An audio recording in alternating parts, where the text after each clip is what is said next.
Hey, thank you all so much for joining another episode of Celeste the Therapist podcast. My name is Celeste. I'm a therapist from Boston. If you've never been here before, thank you so much for giving me a try. I appreciate you. What we do is we get to talk to amazing people that are doing things to empower the lives of others by sharing this story. And I have a special guest. I'm going to have you introduce yourself to my audience, please. Hi, everyone. My name is Tiffany Brimage. I am a community organizer in Quincy, Massachusetts, literally like 15 minutes away from Boston, Massachusetts. And I'm the author of a book called Pick Up Your Crown. I love it. Pick up your crown. So I actually heard Tiffany on my friend's podcast, and I was extremely inspired by her. So it's, if you listen to the previous podcast where I talked about being diagnosed with sarcoidosis, I hadn't listened to Tiffany's story at that time. So after I was dealing with my stuff, I thought about, I had already reached out to Tiffany to come on, but I was like, wow, what are the odds of me hearing her? And then just like, maybe that gave me more strength too, because I heard your story where I'm like, nope, something's wrong. I got to hear about what's going on. So I'm grateful for you for being willing to share your story. But first, I would love to tell people a little bit about you. Like, where are you from, and like, what was your upbringing like? Oh, this is an interesting question. So, I am from Washington, D.C. I was raised there, born in Richmond, Virginia, traveled to Washington, D.C. from 3 years old up until I came to Quincy, Massachusetts for college. I grew up in like a very poor neighborhood, and had a lot of challenges and dealt with a lot of different things. And even coming to college, a lot of people were like, you're going to a Christian white college in Boston, don't do it, you're not going to make it. A lot of people thought that, because people just wasn't doing that where I am from. Like everybody was going to like HBCUs, or going, the furthest people were going was Pennsylvania. Like we're talking about DC. Nobody was coming to New England. And then there was me who was like, you know what, I'm going to New England. And so I came up here, and pretty much have been here ever since. So did you grow up as a Christian? I did not. So I grew up, my mom has been a drug addict my whole entire life. And so we have had like a lot of challenges on and off. And one of the challenges we dealt with was homelessness. And when we were living in a shelter, someone took us in. The family that took us in were Christian. So that was when I first found out about Oh. God. But then when we left their house, like my mom, we never like stayed in church. And if we did go to church, it was for Easter, New Year's Eve. You know, you gotta save your soul every year, right? But it wasn't really like, I'm gonna go to church every Sunday. This is like something that we believe in and we need to do.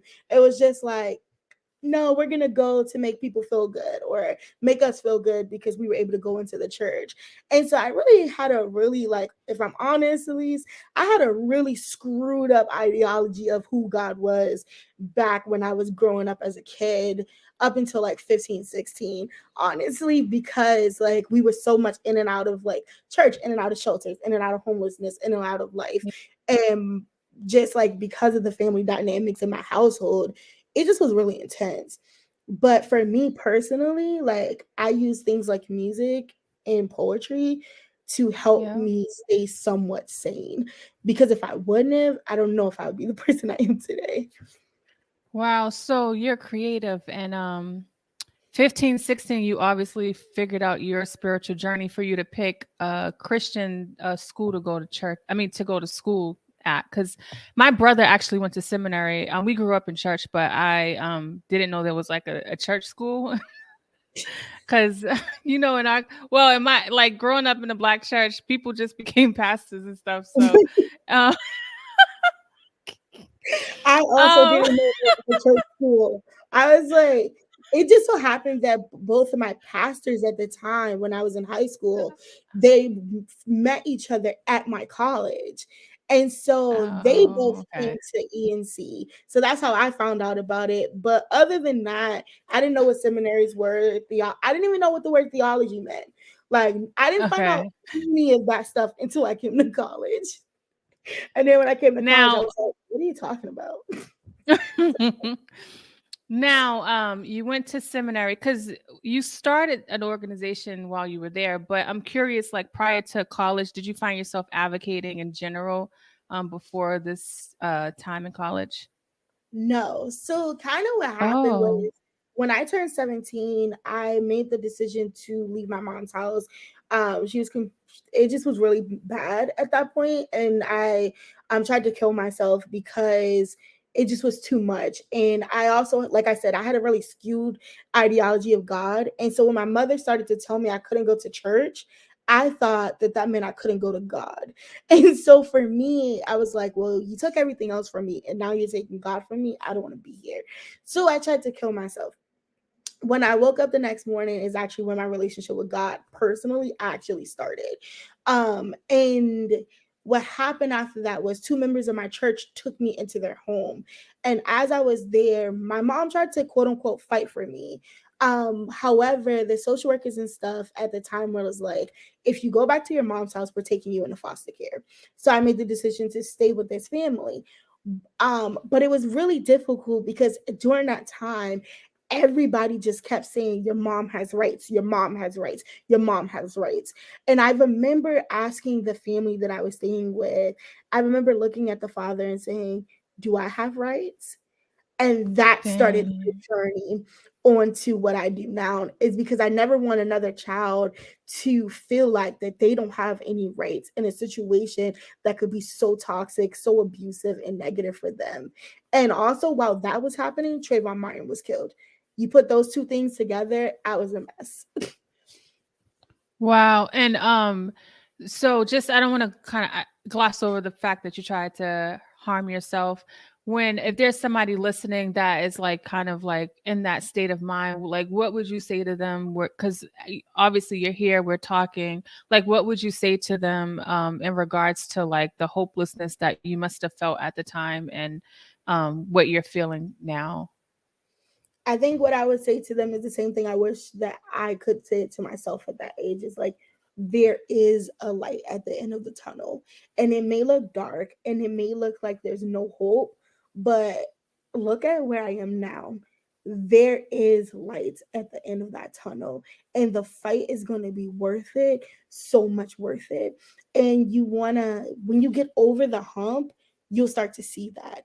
And that when it's just a moment, and because sometimes we think about things like, oh, this just happened once, but so for some of us, this is our lives. Like, we're in the trenches every single day. And so when Yeah. you're in the trenches every single day, Yeah. you have to find that hope and you have to hold on, because there's other people also out there that need your voice and it needs you. And that's why it's so important to tell your story. Because for me, I just over the last few years started telling my story. Most of the time I didn't. But because of my story and because I'm like, hey, I once was you. And I'm telling you that there's a light at the end of the tunnel, because I had to find the light.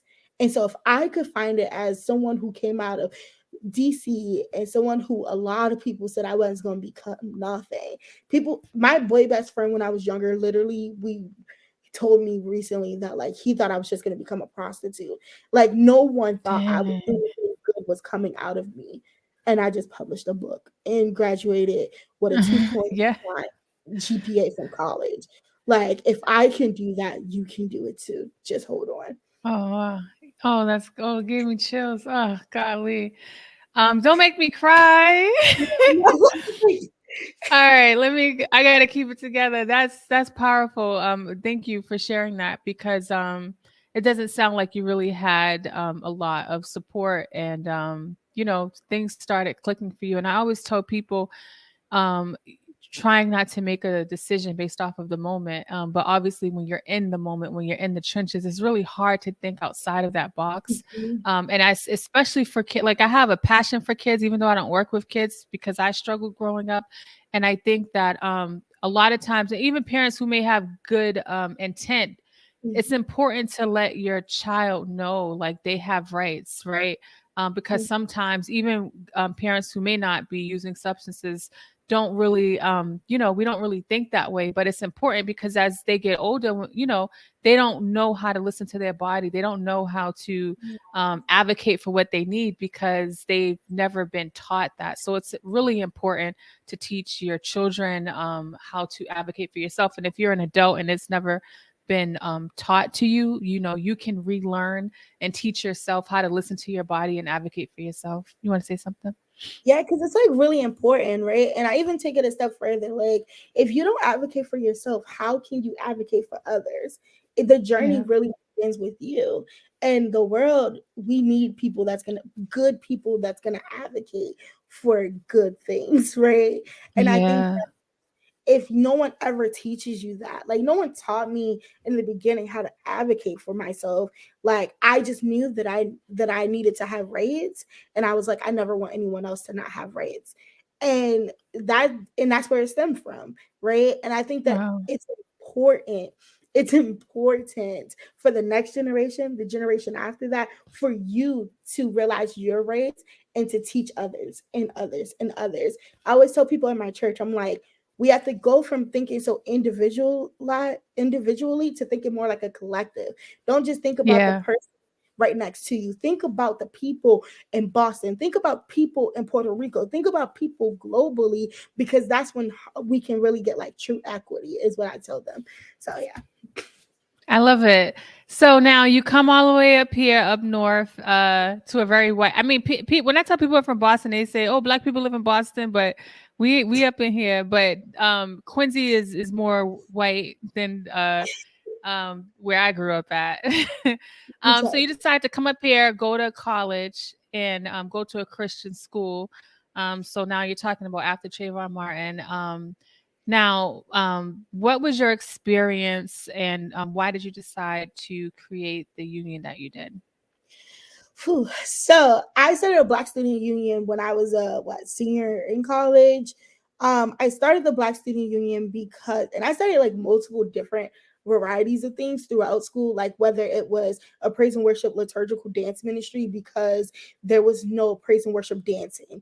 Like it was only like one specific kind of dance, which was ballerina style dance, which there's no shade to that. Like I think it's beautiful. However, I didn't dance like that when I was in church where I'm from, right? So I started like things like that. So there was little things that leading up to my senior year that I would do. However, senior year, Celeste, when I tell you, it was crazy. Starting the Black Student Union at a predominantly white Christian college who is not really ready for the conversation is difficult.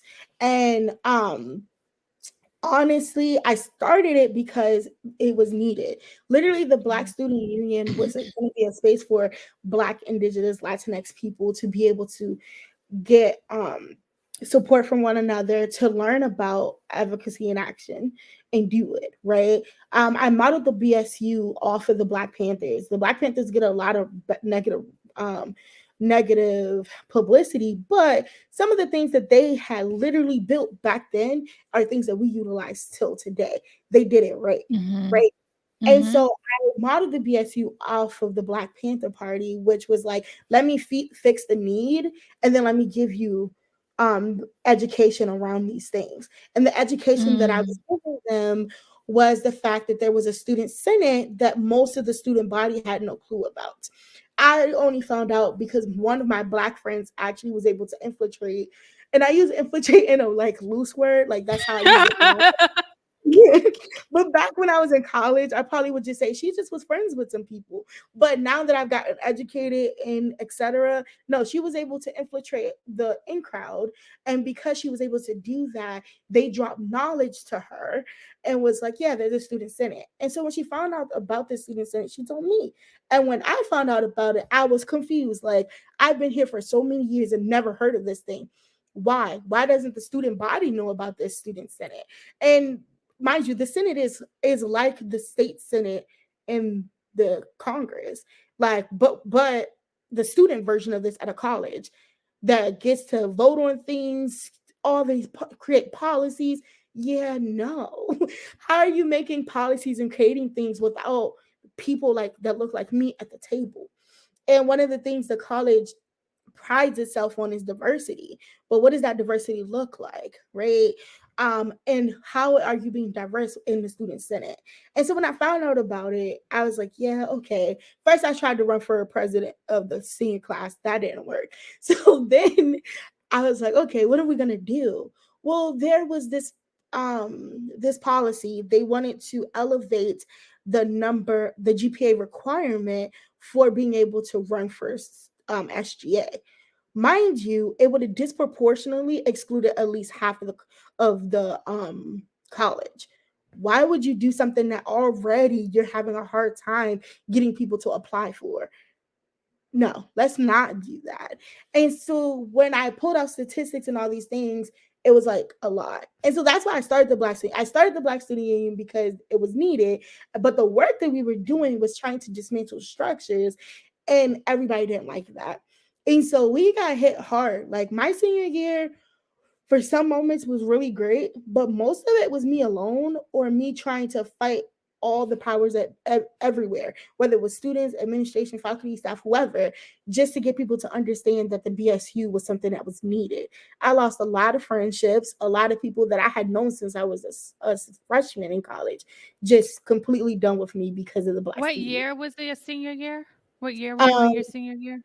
2019. Oh, okay, 2019. Okay. Mhm. And then you graduated in 2020? No, I graduated in 2019. So Got yeah, it. Okay. Okay. I So think so. yeah, that makes sense. Okay.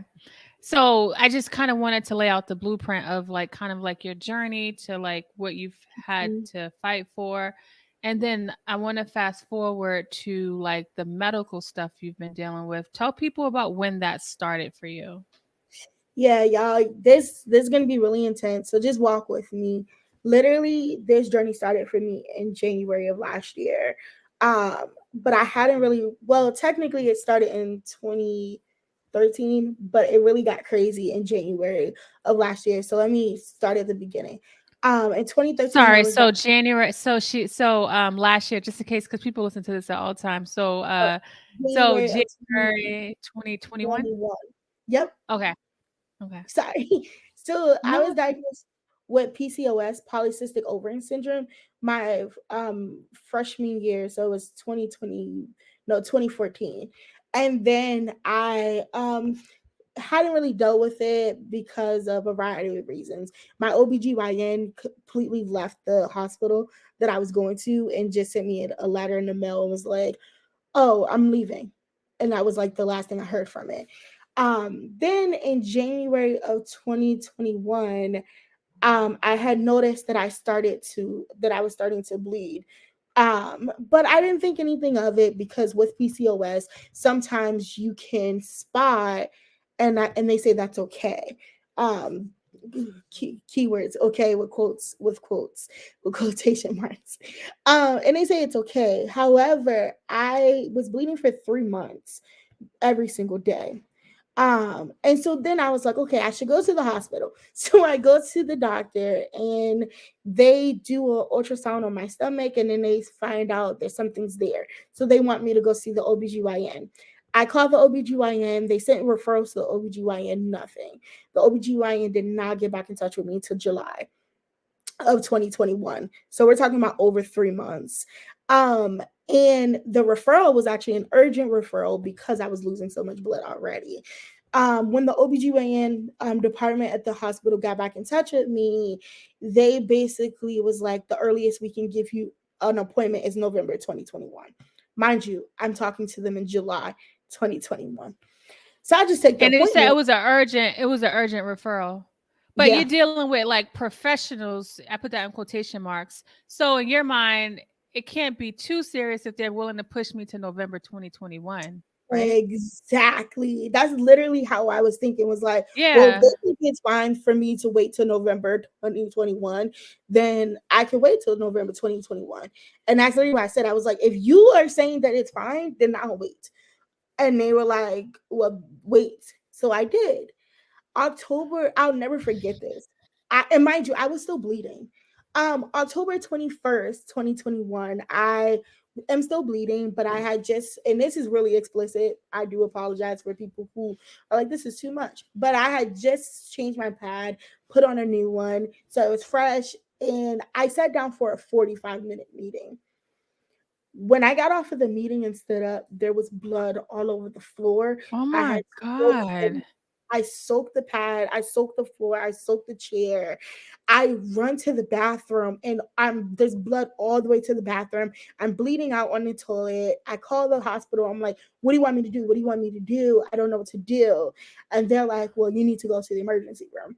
So I don't know about you, but my black mom told me, like, you don't go to the hospital unless you clean. So I try to get in the shower. I'm bleeding out in the shower. It doesn't work. So finally I'm like, I'm just gonna have to go.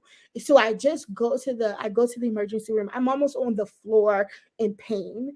Um, and basically the end result was, oh, you have dysfunctional uterus bleeding, and to follow up with the What OBGYN. did they do at the ER though? They ran some tests, like they did some blood work.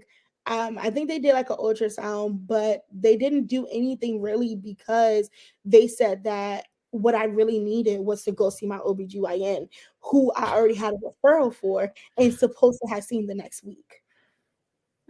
So they literally just was like, yeah, just keep doing what you're doing, basically. And I was Mhm. like, and for me, I'm like, well, I guess that's my only option. If these professionals are telling me that this is what to Right. do, this is what I'll do. Mind you, I'm bleeding every day. Right. So I go to the OBGYN the next week, and Was your like vitamin D must have been low? You must have been really depressed because you losing all that blood, the iron. Like I can't, like that's crazy I to me. personally don't even fully remember November. Like, I don't even remember Dang. it. Because I just remember October 21st, 2021, and then December. I remember the OBGYN calling me, telling me that I needed to get a minor surgery because what the ultrasound showed was there was endometrial polyps in my uterus lining. And so that's what was shown, and that's what the OBGYN needed to explain to me so we could figure out what to do about it back in March. But it just got worse over time. And so she said, okay, the surgery that I need is minor. They want to, it's a histoscopy DNC, which basically means that they're going to put this camera inside of my cervix, inside of my uterus, to take out some of the endometrial polyps and to do a biopsy of the uterus lining. Well, when she said that, I kept asking, like, what's the recovery time? Because I had work like literally like 3 days later. So I needed to know when to book the surgery. Should I book it before this big event at my job or afterwards? So I just kept asking questions, kept asking questions. She told me that it was supposed to be a minor surgery. It And I wasn't going just to be want a to big pause for 1 second. I want to just for people, if you think like, oh, well, working, you're bleeding, but you don't understand for Black people or people, surgery. work is survival, right? So, like, I think a lot of times, I worked in the emergency rooms during dealing with people with crisis, and a lot of times the people that really needed the services and stuff wasn't coming because of work, because of survival, and I think about that. So I just kind of wanted to like interject there just to kind of say why that's important for you as somebody who has to make a living. No, I appreciate You that know, you're because not a trust fund baby, right? exactly, You're no. not a trust fund baby. And the Yeah, okay. reality is these bills, these medical bills that come in afterwards make you gotta have to work. Like literally just to Yep. get that surgery, my bill afterwards was almost $5,000. So Damn. like I had to Okay. work. And so, and this was actually a huge, it was like our annual benefit weekend, which is like a huge deal in my job. It's only once a year. And so I just need to know when to do the surgery. She told me, Hmm. Celia, and everyone, she told me this was going to be a 2-day recovery process. 2 days. Dang. Get the surgery, get the minor surgery. I'm in excruciating pain. Excruciating pain. I'm crying. I can't walk up my stairs in my house. So I'm sleeping in the living room. I'm still bleeding. Like I'm God. bleeding worse than I was before. I'm having really bad blood clots, the size of my thumb, the size of my fist, really bad. I'm Jesus calling the Christ. doctor every single day. I'm messaging them And they just keep saying that, oh, well, if you're not filling up a pad, then you should be fine. And I'm like, I am filling up a pad. And they're like, so it's soaked? And I'm like, no, but I'm black. I'm sorry. I'm not gonna let my pad just be sitting down there soggy. Like, who does that? like, no, that's not me. That's not like, my hygiene matters to me. But I feel like that's what they wanted from me. They wanted my to see that my pad was like soggy, soaking wet. No, but even if it's not, I'm telling you something's wrong. No Yeah. one would listen to me. She would not listen to me. Finally, a few days, a day or two before Christmas of 2021, they finally give me Provera, which is like a hormone pill to try that, because all of this is hormonal, they say. So they were giving me a hormonal pill to try to stop the bleeding. So I go up there and get it, and even that was a fight. Like, the doctor didn't put it in, so the lady wouldn't give it to me. I was like, listen, I'm almost on the floor. Give me these pills. Like, I don't know what to tell you. Give me the pills. It was crazy. So finally they give me the pills, and the day after Christmas, so literally December 26th, 2021 at 7:18 p.m. It's a day and a time that I will never forget for the rest of my life. I got a call from the OBGYN for a because the next day was supposed to be my post operation appointment. So I was confused on why she was calling me a day before. And I was like, hey, OBGYN lady, what's up? And so she was like, yeah, Tiff, I have to tell you something. And I'm like, what's going on? And she's like, your results came back from the biopsy. Mind you, Celeste, maybe people who understand the medical field and have people that could tell them these things, you would know that, like, oh, when you get a minor surgery, that means that or biopsy, that means that they're going to the lab to get tested. That was never something that was explained to me. So when she's calling to tell me this, I'm like, what are you even talking about? Like, what do you mean my labs have come back? And she's like, yeah. And normally, like, most of the time, people's labs come back and there's nothing to worry about. However, with you, your labs have come back and your cells are cancerous. You have endometrial cancer. What? And Damn. literally her next words were, I'm so sorry. I did not prepare you for this, because I didn't even think that this could happen. There was nothing that made me think that at your age this was it. And so I couldn't prepare you for something that I wasn't prepared for. And then she says, I just wanted to call to tell you before the post operation appointment so that someone could come to the hospital with you. I'm so mad. Like, that's crazy. That's crazy. I heard this. This is the second time I'm hearing this, and I'm just like the fact that this whole time, and for her to say, for nobody to tell you that they were doing a biopsy, and then for the biopsy to take that long. So you're talking about from basically March till November, right? You're sitting with these cancerous cells, which is why you're probably bleeding all that time, and nobody's listening to you because, let's face it, you're a young black girl, And of right? course, they all want to be like, oh, this is a cancer that is slow. So those months when we didn't do anything, it's fine because the cancer couldn't have grown that much. Who are you to tell me that when it ain't your body? And Right. even if that is the case, you still was negligent. Like, you still were problematic. And the amount of medical racism, the amount of times that I had to tell someone, hey, I'm in pain. Hey, I'm bleeding too much. Hey, listen to me, is ridiculous. No one was listening to me. Nobody Damn. at the doctor's office took me serious until I went up there and went off. And even then, you just gave me some pills to satisfy me for that moment.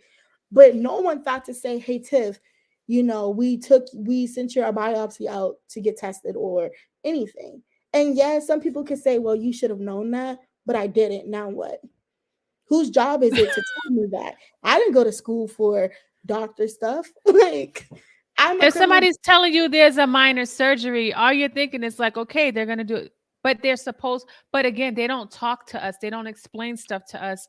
They just kind of do. And then now, and it's the same thing that happened with me after they get my diagnosis. The energy is different. They're more apologetic. I'm sure after Mhm. this stuff happens, the energy around your pain now starts to look different because you're not lying, or you're telling the truth, or your Yep. pain is real because they see it on paper. Yeah, or they just pity you. Like, or if anything else is Yeah. happening with you, they say, "Oh, it's the cancer. It's the cancer." No, like something else is wrong. Can you fix that problem too? Like, it's not just the cancer. Or you know what pisses me off the most? Going to a doctor's appointment for like a regular primary care doctor's appointment, and the nurse asking me, "So when was your last period?" That is something that is so triggering, literally, because for over a year, I was bleeding every single day. And so it's like when you sit here and ask me, "Oh, when's your last period?" Literally, the only thing I can say to you is, "I have endometrial cancer." And then you're like, "Oh, I'm so sorry." But shouldn't I already be in my file? How many times do you Right. guys need to hear me say that this year for you guys to realize that you should stop asking me that? Dang. So tell people about, like, what's the journey like now, because the journey hasn't stopped. Just because Tiffany has this diagnosis, she's actually still dealing with something that should have been dealt with a long time ago. Yeah, and I'm dealing with even more. So I was diagnosed with the cancer back in December of 2021. In January of 2021, I started to have some really random like eye flickering, if that makes sense. Well, that eye flickering got worse over time. And in February of 2021, I was diagnosed with psychogenic non epileptic seizures, which basically means that because of the amount of stress and trauma I endured as a child all the way up, and the cancer diagnosis, my brain is at a place where it's screaming, like, "Hey, I can't take it anymore." And so any stress, any trauma, anything can literally make me have non-epileptic seizures. And a lot of doctors will be like, "Well, they're not regular seizures." However, everyone, the thing about non-epileptic seizures are they mimic regular seizures. So what that looks like is exactly how a regular epileptic seizure looks is exactly how non-epileptic seizures look. The difference is there's nothing structurally wrong with my brain, but that doesn't stop it, right? Back in what, February, I was having 15 of them in an hour. Oh my Like, God. and I still deal with these particular non-epileptic seizures every single day. It started off with just eye twitching, then it's moved to like whole body convulsing. A couple months ago, I started drooling at the mouth, and now I'm at a place where I could literally be talking to you, and then you won't understand me because I sound like a baby trying to talk. Um, it has been a roller coaster to get people to just listen to you and to understand that it's not all in your head and that something really is happening. From neurology telling me, "Hey, well, I guess I'll just see you in a year." Wait, what? It's still happening and you're going to see me in a year. From the oncologist, like, "Yeah, well, the cancer seems like it's fine right now, so I don't really know what to do about your non-epileptic seizures." Or from your primary care doctor being like, "I'm not really sure. You probably should just go get therapy or like something. I don't know." Or if anything else is happening, say I get a cold, everybody just assumes I need to go to the hospital. And then when I go to the hospital, they're just like, "Oh, it's just the cancer. It's just the cancer." No. And this was overlooked when I first went to the hospital to tell them about it, because everybody was like, "Oh, you have been losing too much blood." Back in January, I almost died. I lost so much blood, Celeste, that I had to get a blood transfusion. And so Damn. nobody was looking at the fact that I was seizing. All they could see was, "Oh, your iron levels are low, you're severely anemic, and you're about to die. We need to fix that." And so the non-epileptic seizures weren't even something that anybody even was concerned about until February, but they started in January. And all of this stuff is still happening. This is literally my life every single day. And every single day I have to fight, because it is a fight, to get up to encourage other people or to encourage myself, even though like doctors don't listen to you, people give up on you. People just assume that you should be at the level that you were before all of this stuff happened to you.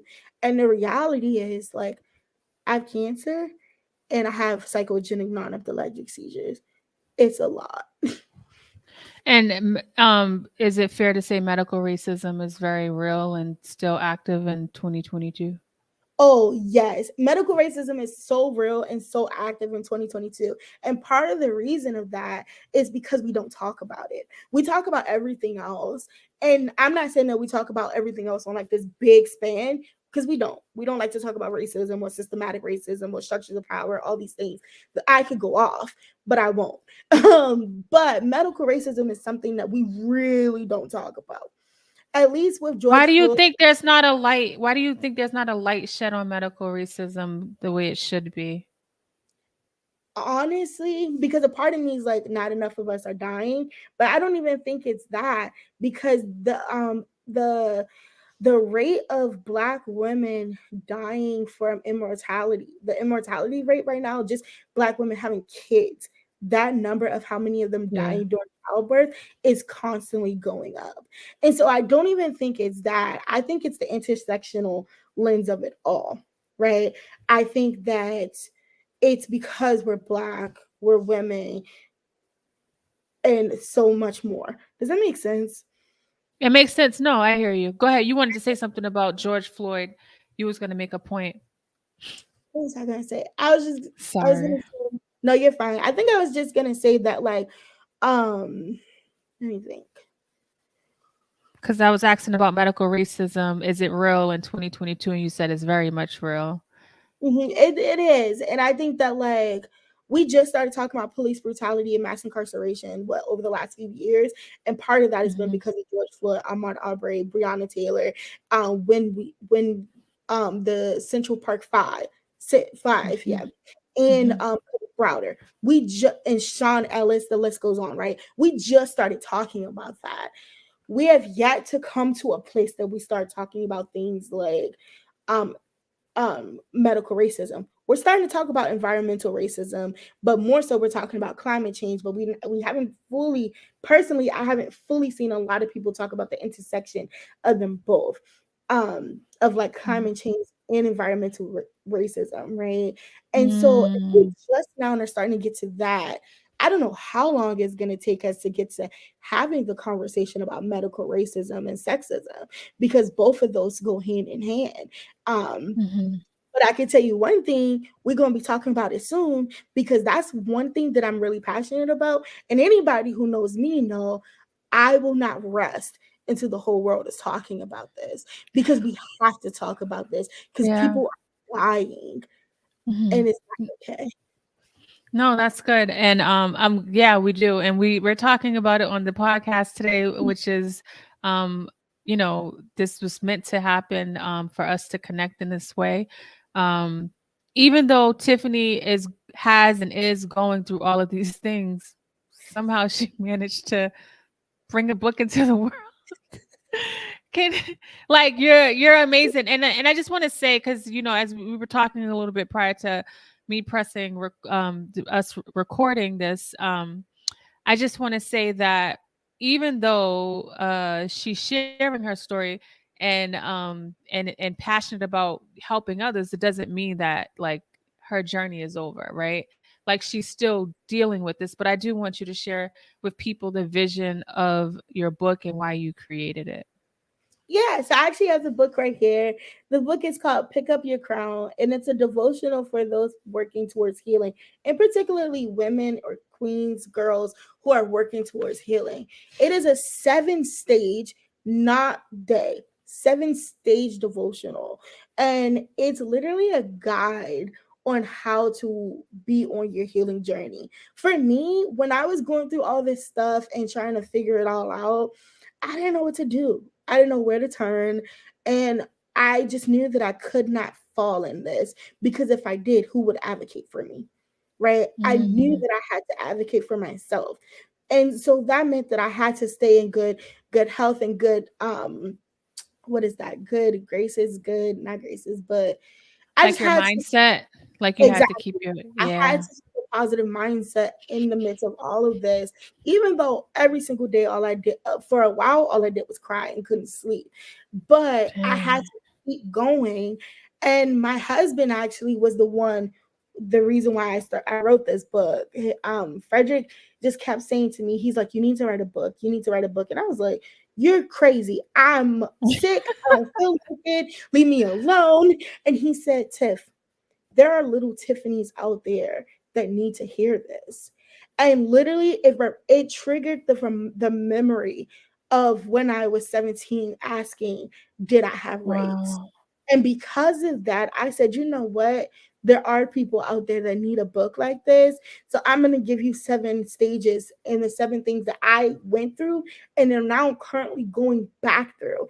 And at the conclusion of this book, I say in this book, this is not the end. This is a book that you probably later on in life are going to need to read Pick again, up. or afterwards Mm. read it again and do it again and go deeper.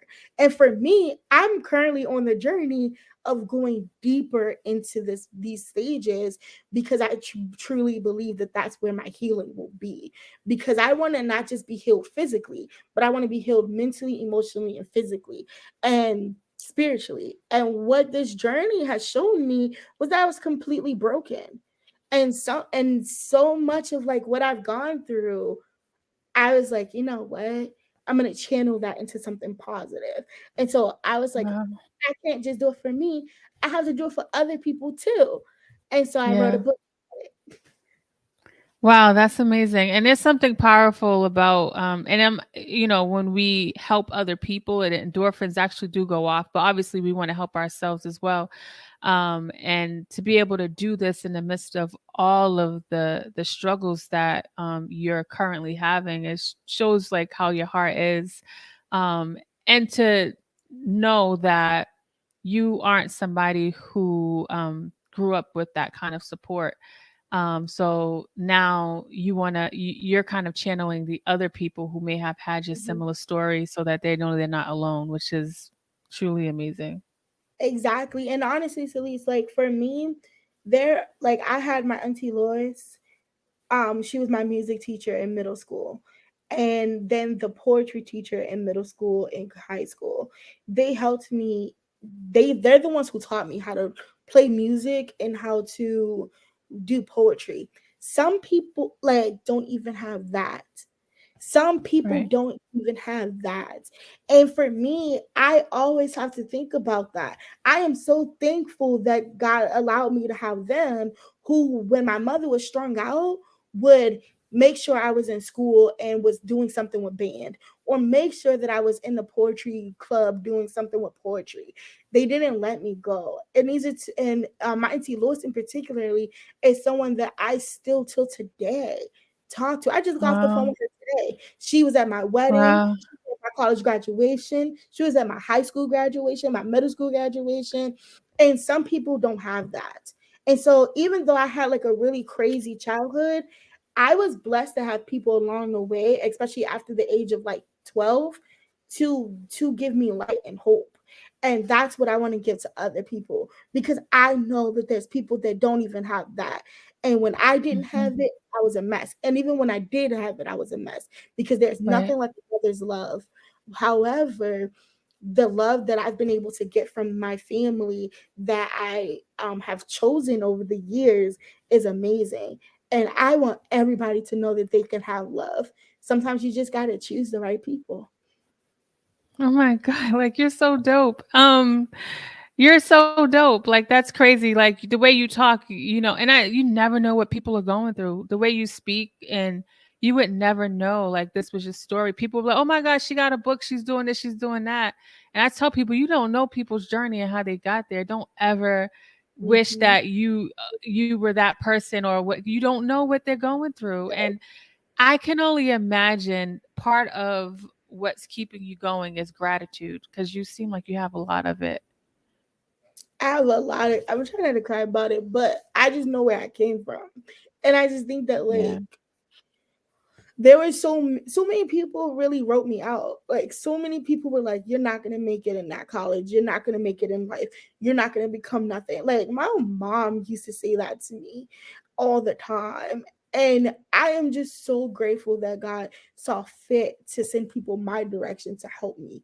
And even Celeste, even though I've been through so much this year, the amount of people that have the amount of people that literally have lifted my arms this year just to help me on this journey, from like my church, my pastor, like my seizures are so bad that like when I'm hot, I seize. When I'm cold, I seize. When I'm hungry, I seize. When I'm sleep, when I'm tired, I seize. Like I seize all the time.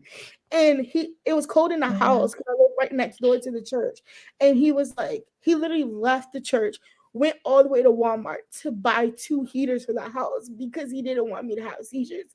Like these are the type of people that I have around me. And so the gratitude Yeah. that I have for people goes so much beyond what people know. And it's because like I almost died 3 times this year. 3 times this year, I almost lost my life. Like, I am so grateful for my life. And if I could just get on this podcast or get on anything just to let someone know that they can make it through their stuff too, and that there is light at the end of the tunnel, then that's what I do. Because I almost wasn't here. And a lot of people, like, I didn't realize how many people actually loved me. A lot of people were like, you were going through this and you didn't tell nobody. And I was Oh. like, I was in the middle of it. I couldn't tell nobody. And you just don't know. And so I'm going through one of the hardest things in my whole entire life. But the amount of people that have stepped up is just Mhm. crazy. And so I'm just grateful. Okay, I did it. I didn't cry. I didn't either. My eyes watered a little bit, but golly, Tiffany, I go from laughing to getting chills to wanting to like bust out into tears. Who can make me do this? Tiffany can. Yo, I'm just so thankful. I'm Oh, even grateful to be on here. Like, I don't know. It's just um, cool. I'm grateful for you. You don't understand how much of a blessing you are to me and to other people. Um, I remember I was driving when I was listening to the podcast and I was just like, oh my gosh. And I messaged my assistant like right there. I pulled over and I was like, you have to reach out to her because I need her on the podcast. Because I was like, like as you're sharing this, even like you're resharing for me, you're resharing the story on this or today, but I'm still in shock. Like I feel my anger just like rising again because I've always been an advocator like since I was young. I Mhm. hate like bullies. So and even just the work I've done over the years, I've always advocated for people. And so just to hear where you are now, like I'm truly grateful. And what Tiffany said is important. The people she chose as her family, and that means you may have to grieve the family, the actual blood family that wasn't there for you. Like these are conversations I have with my clients over and over again because there's this picture of a family at Thanksgiving table and Christmas and stuff like that, and it's like, you know what, we may have to grieve that we won't have that, but then we can choose what family actually looks like we can actually define that for ourselves, and that's what's going to keep you going. And listen, it is not easy. It is It's not not easy, no. easy. Mm-mm. Literally, just yesterday, I actually called my mom because I'm going home for the weekend. And I called my mom to be like, hey, what are you doing? And if she was going to be around this weekend. And literally, she had someone in the house that's also an addict. And he was really abusive as well when we were growing up, not only to her, but also to us. So I just would prefer me and my husband not to be in that environment. And literally, when I told her that, I was like, yeah, I was hoping to see you, but hopefully he won't be there so we can like link. Her response kind of was just like, well, I won't see you. That Dang. cut me so hard because I was like, wait, what? It is not easy to deal with family that are your blood, especially when they're your parents, and all you want is them to love you.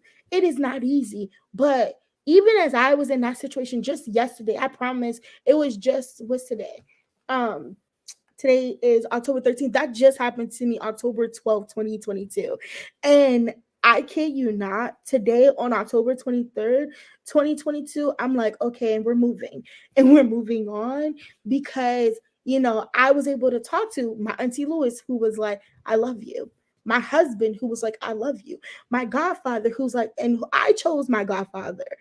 And my godfather is a white male who has always had my back, walked me down the aisle this year. And he's like, I love you. My pastor, I love you. I chose the people that lift my arms every day. And so for me, I just want to encourage someone, choose them. But know that it's not going to be easy every single day to grieve your family. But at the end of it, it's going to be worth it because you are a caterpillar in a cocoon, and now the butterfly is coming through. Okay, that's what it means to be crowned.